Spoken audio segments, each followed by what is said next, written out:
The Mediterranean sun blazed overhead as HMS Queen Elizabeth cut through the gentle waves, its massive hull shimmering like a floating fortress. The British flagship was on a joint NATO exercise, sailing in international waters, yet tension clung to the steel corridors like the scent of diesel and salt. Despite the apparent calm, something wasn't right. On the bridge, Captain James Cross stood with hands behind his back, gaze fixed on the horizon through high-powered binoculars.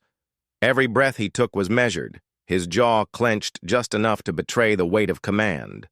Below, in the Combat Information Center, radar technician Tom Rivers frowned at his console. A blip, barely distinguishable, was appearing and disappearing in irregular intervals, mimicking the carrier's trajectory but never drawing close enough to warrant full identification. It had no transponder, no recognizable signature, just a faint trace that flirted with the edge of sensor detection, like a phantom teasing its prey.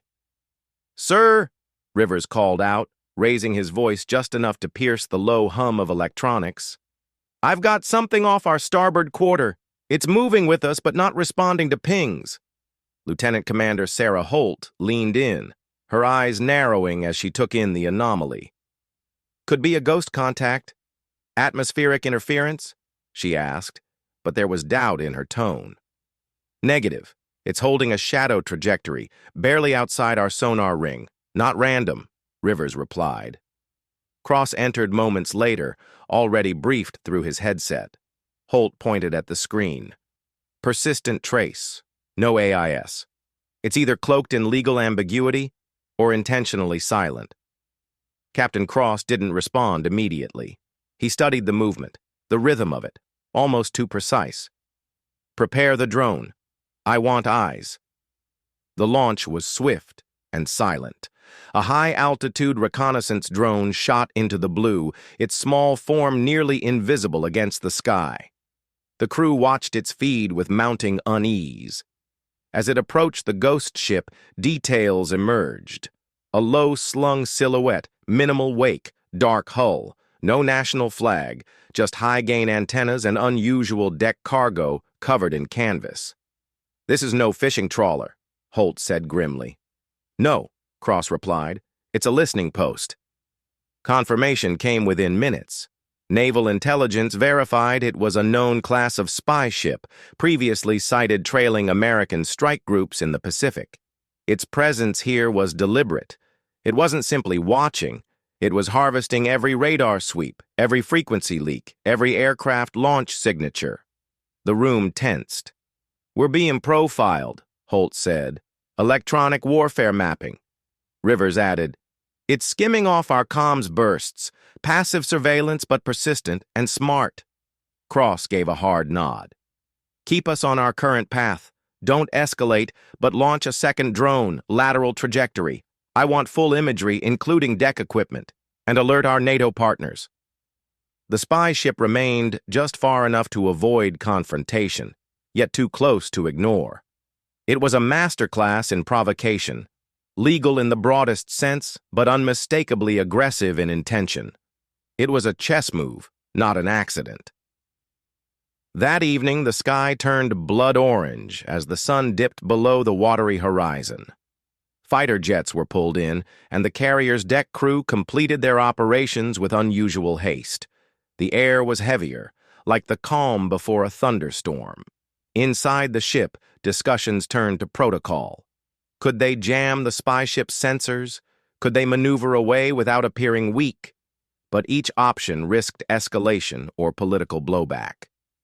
Cross chose the path of silent resistance, gather intelligence, monitor movements, and avoid direct engagement. "Sir," Holt said later that night, pulling up new footage from the second drone, "they've got signal amplifiers disguised under shipping containers, looks modular, could be recording full-spectrum telemetry." Cross rubbed his temple, frustration visible now. They came prepared. Just after midnight, something changed. "Contact has gone dark," Rivers announced. "No radar signature, no infrared. It's completely blacked out." The bridge went silent. "Visual range?" Holt asked. "Negative. We're blind. Somewhere in the vast expanse of dark water, the spy ship had turned into a ghost again. Cross stared into the black sea beyond the bridge windows, his voice low. They've made their move.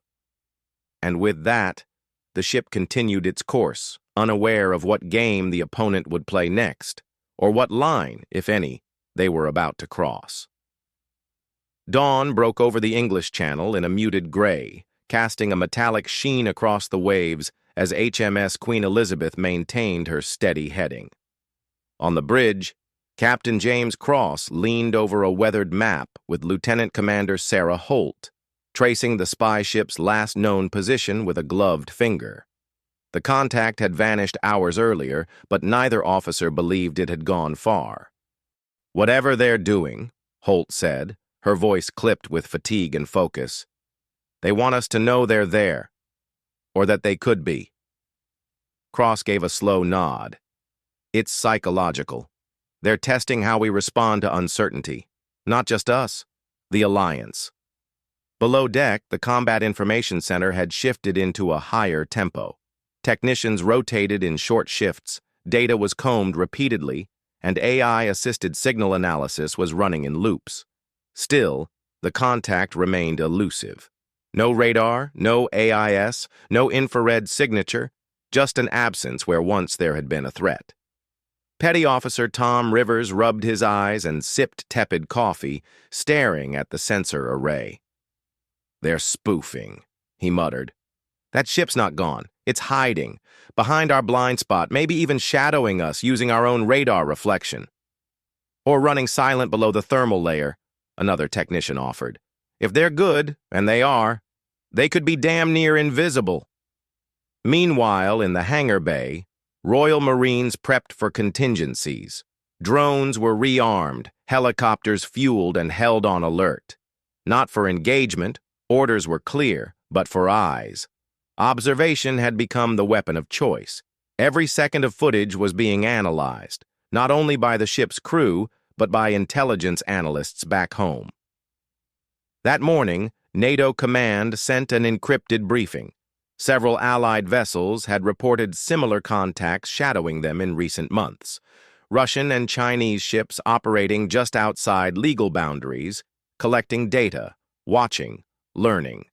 The English Channel, long considered a quiet lane for Allied vessels, was now a pressure point. Tension built not with gunfire, but through surveillance and ambiguity.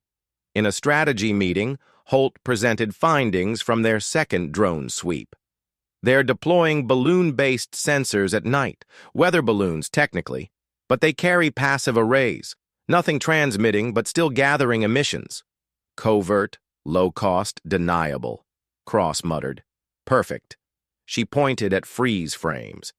These aren't civilian modifications. This is military-grade hardware disguised in plastic sheeting and shipping tarps. They're mapping our battle group's electromagnetic footprint.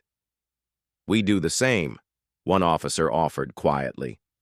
Cross turned to him. "We don't do it like this. Not with this level of intrusion." Later that day, the spy ship reappeared, not on radar, but in the drone's thermal feed. Just a flicker, a ghost shape peeking from behind a container vessel 6 nautical miles off the port bow. It was using maritime traffic as a screen, an old Cold War tactic with a modern twist. "They're getting bolder," Holt said. "They know we've spotted them. They want us to feel the eyes. Every hour they stay, they collect more. Reaction times, engine sounds, aircraft turn rates, comms latency. This is as much a data war as anything else." Cross stood silent for a long moment, staring at the faint image on the monitor. "Launch the Merlin," he ordered finally. "Low sweep. Let's make it clear they're not invisible." The chopper roared from the deck like a bird of prey, cutting fast and low across the waterline. Within minutes, the spy ship began to withdraw, slowly, gracefully, not in retreat, but in acknowledgement. Message received. "Escalation?" Holt asked. "No," Cross said. "Message control. Let them know we see them. Let them wonder what else we see. By nightfall, The ship was gone again. But the tension remained. Communications were encrypted even tighter, unnecessary transmissions suspended. The crew moved with trained purpose, knowing every clang of a boot or thrum of a jet engine could be measured by unseen ears. In the officers' mess, talk shifted from speculation to certainty. They were being hunted, passively, coldly. It was an intelligence war, fought without bullets, but not without stakes. The carrier's next moves would be watched, catalogued, analyzed. Every decision Cross made was part of a greater equation being assembled in a foreign war room. That night, as Cross walked the outer deck alone, the wind tugging at his coat, he looked out into the endless dark water. Somewhere out there, unseen and silent, a rival vessel was listening, waiting to see if the British carrier would blink. And Cross, standing tall against the wind, knew that silence was now both shield and weapon. The next morning, the HMS Queen Elizabeth steamed through calm waters, but the atmosphere aboard remained taut, like a bowstring drawn to its limit. Every crew member had felt the unseen gaze of the spy ship, and though it had slipped from view, the sense of intrusion lingered. Captain James Cross stood in the Combat Information Center again, watching live feeds cycle through drone footage, infrared scans, and digital overlays from NATO satellites. Lieutenant Commander Sarah Holt entered briskly, her face tight with urgency. "Captain, intercept from GCHQ just came through. Our signal profile from yesterday has been traced to multiple data packets bounced off foreign relay buoys. It's confirmed. They were harvesting and transmitting in real time." Cross's jaw tightened. So this wasn't just surveillance, this was coordinated collection. And the moment we responded, they logged our reaction, withdrew, and adapted, Holt said. "Now they've vanished again, but they'll be back." Across the ship, the mood had shifted from watchfulness to quiet resolve. In the drone operations room, Petty Officer Rivers adjusted flight paths to trace likely shadowing patterns, narrowing corridors where the spy ship could lurk. The software he used had been adapted from maritime pirate hunting tools, but the stakes now were different. This was statecraft cloaked in civilian trappings. Meanwhile, a meeting convened between senior officers and intelligence liaisons aboard. Holt presented a new theory. The Chinese vessel was not operating alone. Data coordination and timing suggested that satellites, other covert vessels, and even commercial trawlers may be acting in concert to create a surveillance mesh. The English Channel, it seemed, was no longer sovereign water, but a testing ground for multi-layered gray zone operations. "What do we do?" one officer asked, frustration etched in his voice. "We can't engage, we can't jam. We can barely even speak about it publicly without triggering diplomatic blowback." Cross's response was measured but firm. "We document. We adapt. We demonstrate awareness. These ships want to operate in shadow. Our goal is to flood the shadows with light."